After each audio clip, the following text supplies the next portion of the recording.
Juneteenth marks the emancipation of enslaved Black Americans.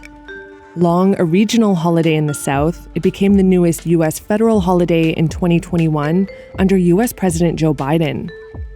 This is a day of profound, in my view, profound weight and profound power. It rose in prominence after protests in 2020 over the police killings of Black Americans, including George Floyd, Breonna Taylor, and Rayshard Brooks. Here's a look at its roots and significance. Juneteenth, which combines the words June and 19th, is also known as Emancipation Day. It marks a day in 1865 after the Confederate States had surrendered to end the Civil War, when a Union general arrived in Galveston, Texas, to inform a group of enslaved African Americans about their freedom under President Abraham Lincoln's 1863 Emancipation Proclamation. Dozens of states and the District of Columbia legally recognize it as a holiday and give state workers a paid day off.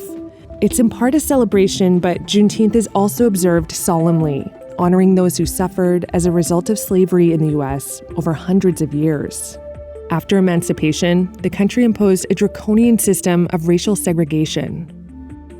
According to the Pew Research Center, the states of Connecticut, Minnesota, Nevada, and Tennessee made Juneteenth a permanent public holiday in 2023. Alabama Governor Kay Ivey also authorized it as a state holiday this year by decree.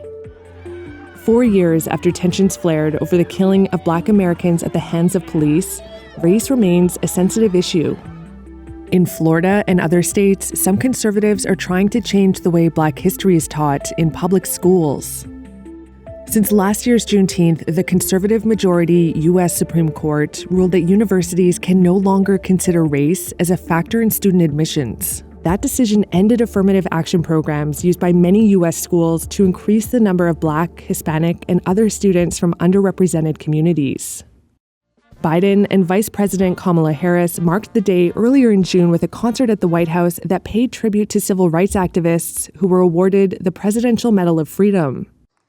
Because while Juneteenth is a day for celebration, it is also a day for dedication, a day to rededicate ourselves to the ongoing and unfinished work of our American experiment.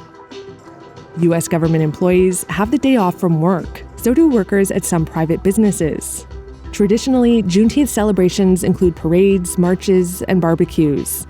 This year's holiday is expected to take place during a heat wave in some parts of the country, so officials are advising people to be careful.